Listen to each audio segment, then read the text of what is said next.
Right. So friends, welcome back for the next session.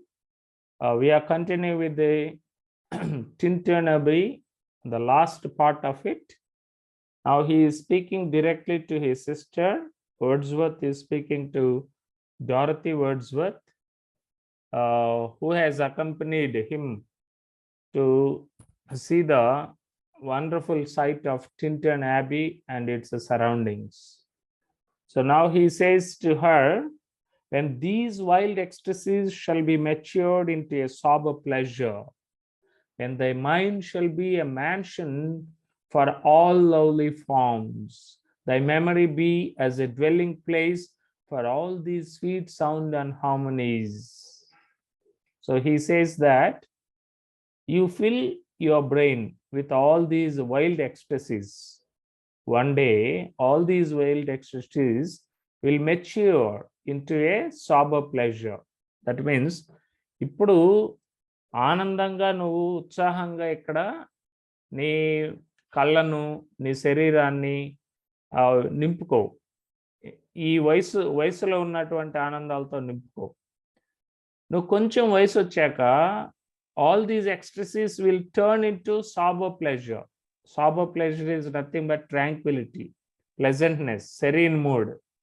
నీకు నాకు ఏ విధంగా అయితే ఒక సెరీన్ మూడ్ ఇచ్చిందో, ఒక బ్లెస్డ్ మూడ్ ఏ విధంగా అయితే అవి రికలెక్ట్ చేసుకున్నప్పుడల్లా వచ్చేదో నీకు కూడా అలా వస్తుంది. అప్పుడు when thy mind shall be a mansion for all these lovely forms, ఈ అద్భుత రూపాలన్నిటికీ నీ మైండ్ ఒక మ్యాన్షన్ అవుతుంది.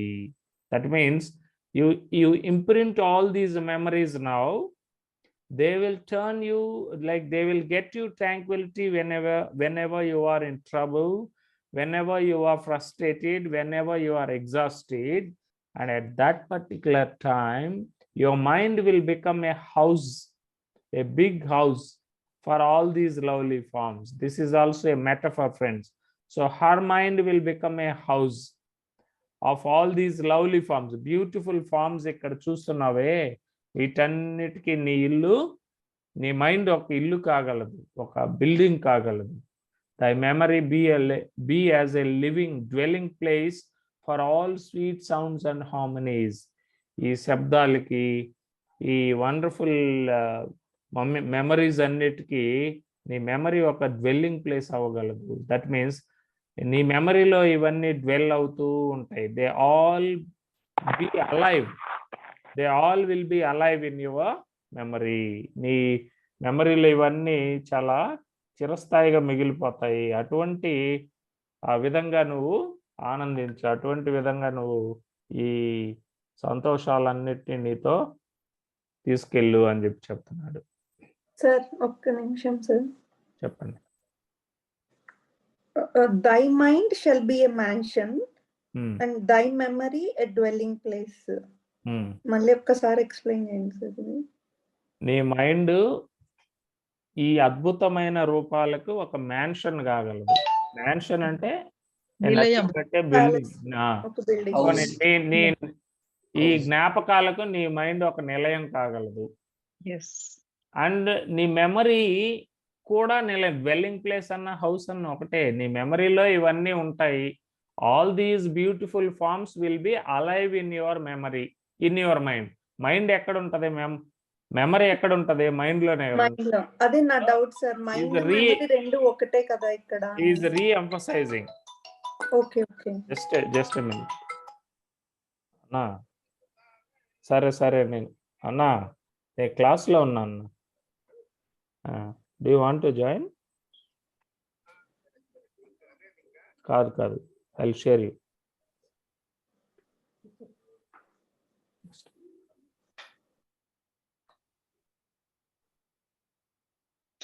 Sir, here Manson is nothing but a PDF, sir. PDF? Ante. Memory card chip ఏం కాదు madam. Right, good comparison. So నీ mind, నీ memory ఇవన్నీ ఈ లివింగ్ ఫార్మ్స్తో నిండిపోగలవు. నీకు ఎవర్ లాస్టింగ్ మెమరీస్ క్రియేట్ అవుతున్నాయి. నువ్వు వీటిని అన్నిటిని భద్రపరచుకో అన్నట్టు చెప్తున్నాడు. ఓ దెన్ తర్వాత, if solitude of fear of pain or grief should be దై పోర్షన్, ఎప్పుడైనా నీకు ఒంటరితనం కానీ, భయం కానీ, బాధ కానీ, విషాదం కానీ నీ జీవితంలో భాగాలైతే, with what healing thoughts of tender joy will thou remember me, ఈ జ్ఞాపకాలతో పాటు నువ్వు నన్ను కూడా గుర్తుపెట్టుకోగలవు. ఎందుకంటే నీకు ఆ హీలింగ్ థాట్స్ని, ఈ జ్ఞాపకాలు ఇవ్వగలవు. ఈ జ్ఞాపకాలని నీకు మిగిలేలాగా నిన్ను ఇక్కడికి తీసుకొచ్చింది ఎవరు? నేను నేచర్ నన్ను గైడ్ చేస్తుంది, నేను నిన్ను గైడ్ చేస్తున్నాను. నేచర్ నన్ను ఇన్ఫ్లుయెన్స్ చేసింది, నేచర్ నిన్ను కూడా ఇన్ఫ్లుయెన్స్ చేయగలదు. నేచర్ ఎప్పుడైనా నువ్వు బాధలో, ఒంటరితనంలో, విషాదంలో నిండిపోయినప్పుడు నీకు అది రిలీఫ్ ఇవ్వగలదు, హీల్ చేయగలదు నిన్ను. అప్పుడు నువ్వు నేచర్తో పాటు నన్ను కూడా గుర్తుపెట్టుకోగలవు అని చెప్పి చెప్తున్నాడు. అండ్ దీస్ మై ఎగ్జార్టేషన్స్, ఇప్పుడు నేను నీకు ఇస్తున్నటువంటి ఈ విలువైన సలహాలు. ఏం సలహాలు? నువ్వు బాగా ఎంజాయ్ చేసి ఈ జ్ఞాపకాలన్నిటిని నువ్వు భద్రపరుచుకో. నీకు బాధలో ఉన్నప్పుడు అవి ఓదార్పునిస్తాయి, కష్టంలో ఉన్నప్పుడు తెలియని సాంత్వననిస్తాయి అని చెప్పి ఇతను చెప్తున్నాడు. సో ఇవన్నీ నీకు నా మాటల ద్వారా నేను నీకు మళ్ళీ గుర్తొచ్చే అవకాశం ఉంది అన్నట్టు చెప్తున్నాడు. నా perchance if I should be where I no more can hear the voice, nor catch thy wild eyes these gleams. So ఇంకా ఏం చెప్తున్నాడంటే, ఒకవేళ పొరపాటున నేను గాని నీ మాట వినపడినంత దూరంలో ఉంటే, నీ కళ్ళు గాని నన్ను చూడలేకపోతే, అంటే even if I am dead or even if we both are parted, మన ఇద్దరం దగ్గర లేకపోయినా, ఒకవేళ నేను చనిపోయినా నీకు నేను గుర్తొస్తాను అని చెప్తున్నాడు. ఆఫ్ పాస్ట్ ఎగ్జిస్టెన్స్, సో లేనప్పుడు నేను గుర్తొస్తాను, నా పాస్ట్ ఎగ్జిస్టెన్స్ కూడా నీకు గుర్తొస్తుంది అని చెప్తున్నాడు. Wilt thou then forget that on the banks of this delightful stream we stood together? అప్పుడు నువ్వు మర్చిపోతావా ఈ అద్భుతమైన ఆనందమైన స్ట్రీమ్ దగ్గర మన ఇద్దరం ఒకరోజు ఈ విధంగా కలిసి తిరిగామని, కలిసి నిలిచామని నువ్వు మర్చిపోతావా? You will not. And that I, so long a worshipper of the nature, hither came unwearied in that service. So ఇక నువ్వు నన్ను మర్చిపోతావా? నేనెవరిని? I'm so long a worshipper of the nature, ఎంతో కాలం నుంచి ప్రకృతిని ఆరాధిస్తున్న నేను, ప్రకృతిని కొలుస్తున్న నేను. హిదర్ కేమ్ అన్వియరీడ్, ఏమాత్రం అలుపు లేకుండా మళ్ళీ ప్రకృతి సేవకే వచ్చాను, చూసావా? అందుకు నన్ను మర్చిపోగలవా నువ్వు? మర్చిపోవు. Rather say with warmer love, ఇక నేను ఈ ప్రకృతిని ఎంత ఆరాధించినా నాకు వియరీనెస్ లేదు, నాకు అలుపు లేదు. ఈ ప్రకృతి ఆరాధనలో నాకు అలుపు లేదు. ఇంకా చెప్పాలంటే విత్ వార్మర్ లవ్, అంతకంత పెరిగే ప్రేమతోనే నేను వచ్చాను. And he also refers to his love for her, నీకు ఒక బ్రదర్లీ లవ్తో నేను తీసుకొచ్చాను రెండిటికి. With far deep zeal of a holier love, నాకు చాలా far deeper zeal of a holier love, నాకు ఒక పవిత్రమైన ప్రేమ ఈ ప్రకృతి అంటే, చాలా డీప్ లవ్ అది. అంతేకాదు జీల్తో కూడుకున్నది. జీల్ అంటే సో ఇంట్రెస్టెడ్, చాలా తపన అన్నమాట, తపనతో కూడుకున్న పవిత్రమైన ప్రేమ. సో ఇటువంటి ప్రేమ నువ్వు మర్చిపోగలవా? Nor wilt thou then forget that after many wanderings, many years of absence, these steep woods and lofty cliffs and this green pastoral landscape were to me more dear, both for themselves and for thy sake. So నువ్వు మర్చిపోతావా? ఇంకా చెప్పాలంటే after many వ్యాండరింగ్స్, ఇన్నిసార్లు మనం ఇక్కడ కలిసి తిరిగిన తర్వాత, many years of absence, కొన్ని సంవత్సరాలు వీటి నుంచి మనం యాబ్సెన్స్ ఉన్న తర్వాత these steep woods and lofty cliffs and these green pastoral landscape, ఈ వుడ్స్ ని, క్లిఫ్స్ ని, ల్యాండ్స్కేప్ ని నువ్వు మర్చిపోతావా? They were to me more dear both for themselves and for thy sake. అప్పటికంటే ఇప్పుడు నేను ఇంత యాబ్సెన్స్ లో ఉన్నా నేను గుర్తుపెట్టుకున్నానే, నువ్వు ఇప్పుడు నాతో కలిసి వచ్చావు కదా, నాతో కలిసి వచ్చి తిరిగి నువ్వు ఇంత ఆనందాన్ని పొందిన తర్వాత నువ్వు మర్చిపోగలవా అని అడుగుతూ తర్వాత they were to me more dear both for themselves and for thy sake. In the first visit the poet came alone. Alone గా వచ్చినప్పుడే ఇంత ఆనందాలను ఇచ్చాయి, ఇప్పుడు మన ఇద్దరం కలిసి వచ్చాం కదా, ఇప్పుడు ఇంతకంటే రెట్టింపు ఆనందాలని ఇస్తున్నాయి. కాబట్టి నువ్వు గుర్తుంచుకోవాలి, both for themselves and for thy sake. నేను గుర్తుంచుకుంటాను ప్రకృతి అందాల కోసము, ప్రకృతిని గుర్తుంచుకుంటాము, నీతో కలిసి వచ్చినందుకు దానికి గుర్తుంచుకుంటాం. అంటే ఇప్పుడు సపోజ్ మనకు బాగా ఇష్టమైన ప్లేస్, ఒక మంచి ఐలాండ్ ఉందనుకోండి, ఐలాండ్కు ఒంటరిగా వెళ్ళినప్పుడు you just enjoy only the beauty of the island. అదే నీకు ప్రియమైన వారితో వెళ్ళావనుకోండి, అది లైఫ్ పార్ట్నర్ కావచ్చు, పిల్లలు కావచ్చు, బెస్ట్ ఫ్రెండ్ కావచ్చు, ఎవరితోనైనా ఒక ప్రియమైన వ్యక్తితో వెళ్ళావనుకోండి, will it be more special or same kind of speciality? More special. So ఈసారి నేను మరింత ఎక్కువగా గుర్తుంచుకుంటాను, పోయినసారి కంటే ఈసారి మరింత ఎక్కువగా గుర్తుంచుకుంటాను. ఎందుకంటే ఇప్పుడు for thy sake too, not just for the beauty sake, not just for the nature sake, not just for these wonderful sights and sound sake, but also for thy sake. నీ కోసం కూడా నేను ఎంతో గుర్తుంచుకోగలను అని చెప్తున్నాను.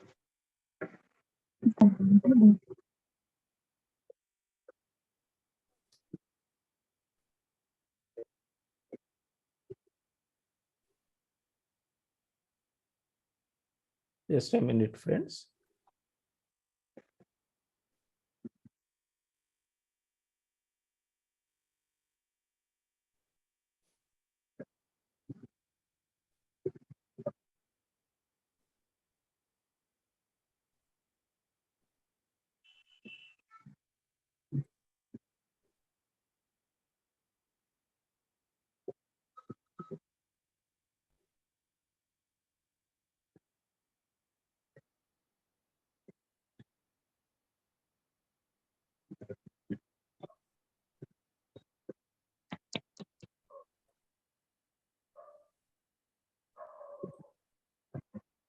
Yeah, in fact, we have completed the poem. So he has ended, he has concluded saying that the poet could would remember the second visit and the beauties of the landscape even with even more passion and even more for even more longer, because it is not just for the sake of the beauty, but also for the sake of the sister. So this is the end of the explanation of this poem. I just didn't understand how it came to a sudden halt, because I was so involved in it. And right, friends, now it is time for any doubts or any additions. Sir, can we say that Tintin Abbey is a biographical sketch? No, sir, it's not a biographical. Of course, it is subjective. Biographical ante more details of oneself undali kada. Yes. But I saw somewhere, sir, when I was studying some notes. There are certain biographical notes. Appudu subjective annappudu mana jeevithamlo edo oka sangatanani not just one incident can become a biography. Yes. And unna kuda autobiographical elements gaani biographical ela avutayi. What is that's what I want to ask, sir. Sorry, autobiographical sketch. Okay, but it's not a completely autobiographical sketch, sir. It is just, he is just narrating one incident. Yes, sir.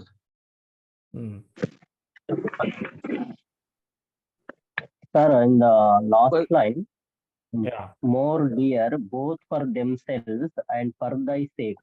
Here Hmm. the word themselves. To whom the word refers to, sir? Themselves refers to the beautiful forms, beautiful sights and sounds of the surroundings Okay. of Tintin Abbey. And Okay, sir. I refers to the sister of the poet. Dorothy. Dorothy. Dorothy. Sir కొంచెం దీనికంటే ముందు miss అయ్యాను sir కొద్దిగా ఒక 5 lines ఇదా?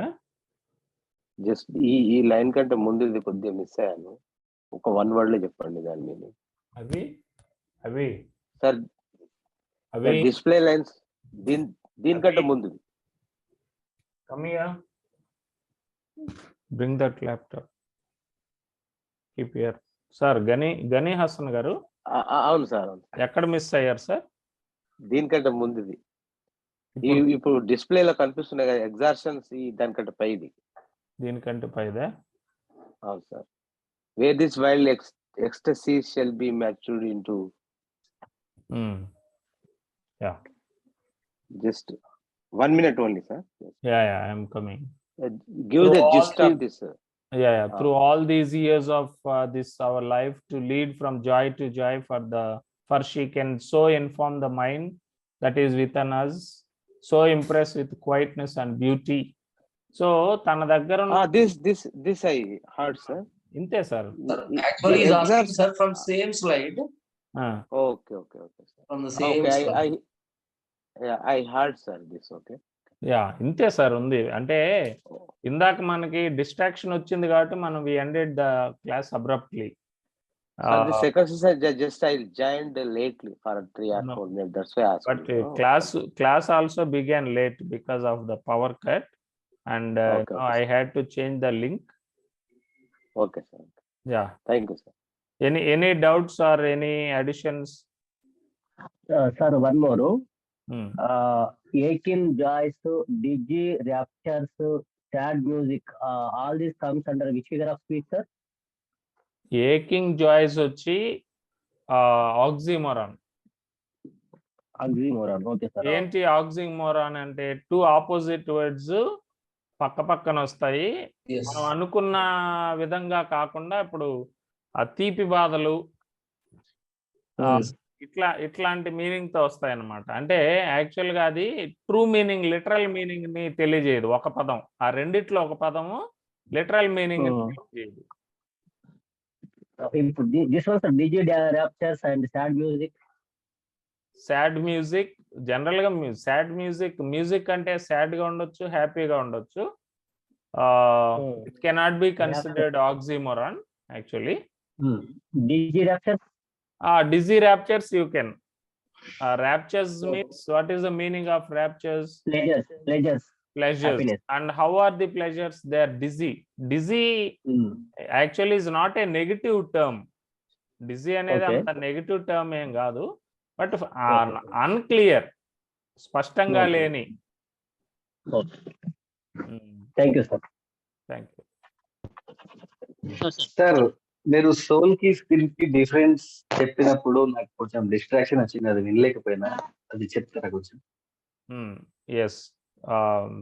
Azmat madam, please can you explain the difference between soul and spirit?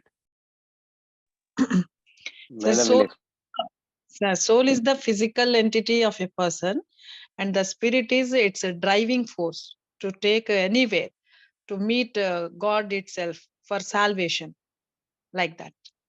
ఒకసారి తెలుగులో కూడా చెప్పండి. Okay madam, thank you. ఆత్మ అనేది, సోల్ అనేది మనిషి యొక్క ఆత్మ, ఒక ఎంటిటీ లాంటిది. దానికి ఒక ఇన్బిల్ట్ ఫోర్స్ ఉంటుంది, అది స్పిరిట్. సోల్ మనిషిని పరిసరాలతో, ఇతర మనుషులతో, వీళ్ళతో కనెక్ట్ చేస్తే, ఇది మన స్పిరిట్ దేంతో కనెక్ట్ చేస్తుంది? డివినిటీతో కనెక్ట్ చేస్తుంది, ఒక ఫోర్స్ లాగా చేస్తుంది. ఇక్కడ వర్డ్స్వర్త్ గారు నేచర్ ని ఒక డైటీగా అనుకొని ఇక్కడ తన స్పిరిట్ ని దాంతో ఎలివేట్ చేస్తూ కన్సోలేషన్ పొందుతున్నారు అని అర్థం. నాకు అర్థమైంది అది యా, సార్. ఒక మాటలో చెప్పాలంటే భగవంతునికి భక్తునికి అనుసంధానమైనది అంబికా దర్బారవతి కాదు, స్పిరిట్. Oh my god. మీ పర్సెప్షనే బాగుంది sir. Sir clearly understood, clear గా అర్థమైంది సార్ మాకు తెలుగులో చెప్తే. క్లియర్ గా అర్థమైందా? అంబికా దర్బార్ బత్తినా? అంబికా దర్బారవతి కాదు, spirit. Okay, thank you. Yeah, anything else sir?